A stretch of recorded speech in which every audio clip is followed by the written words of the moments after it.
안녕하세요 여러분. 오늘도 변함없이 99세 노구의 몸을 이끌고 언제 마칠지 모르는 여행을 하고 있는 아브라함의 뒤를 따라서 오늘도 저와 함께 모래 폭풍이 휘몰아치는 가나안 땅 사막으로 14번째 여행을 떠나보실까요?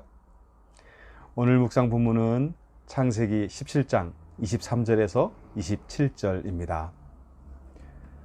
하나님으로부터 영원한 언약의 표시로서 할례를 행하라는 말씀을 받은 아브라함은 온 집안 남자들에게 할례를 시행하게 됩니다.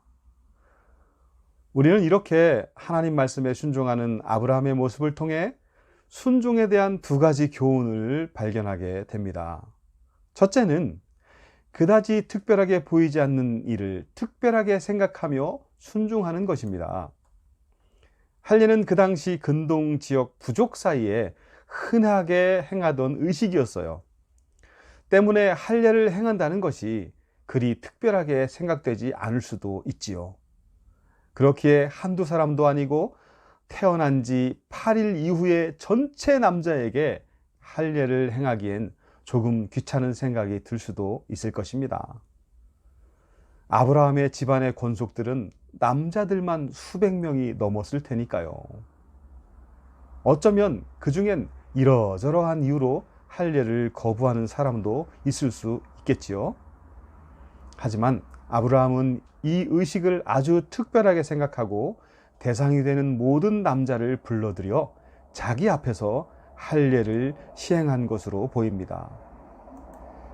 즉 대충 집안 사람들에게 할례해야 한다고 말하고 하든지 말든지 신경 쓰지 않고 넘어간 게 아니라 일일이 확인했다는 것입니다.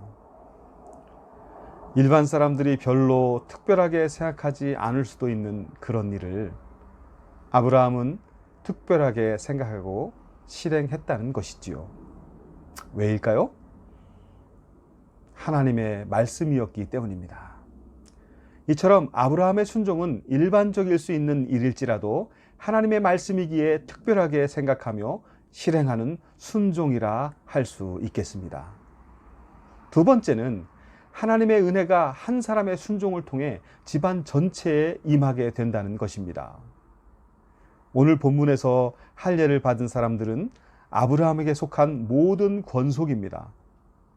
거기엔 아브라함과 혈통적으로 전혀 관계없는 사람들, 즉 자원에서 종이 된 사람, 혹은 돈을 주고 사서 종이 된 사람, 종이 된 부모를 통해 태어난 사람, 어쩌면 아브라함이 갈대아에서 떠나올 때부터 함께 동행했던 사람과 일정한 월급을 주며 고용한 용병 등과 같이 여러 종류의 사람들이었을 것입니다.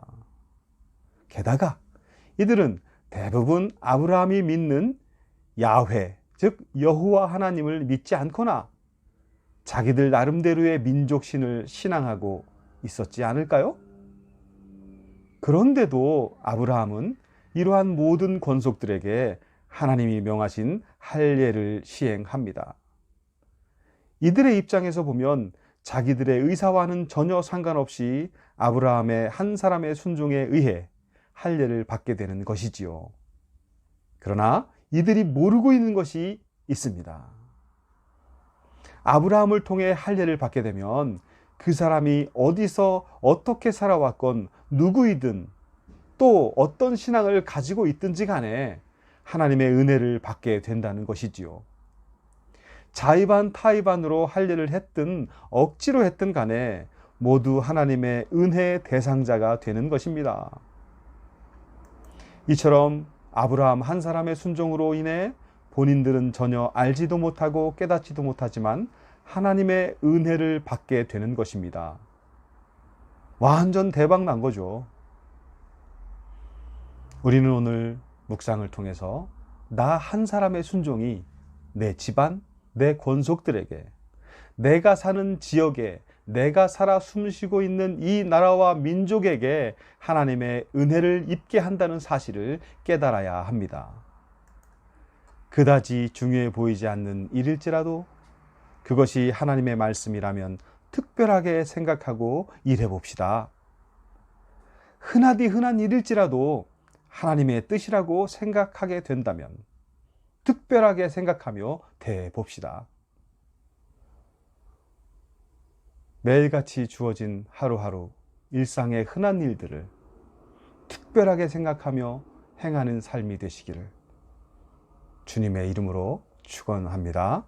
아멘.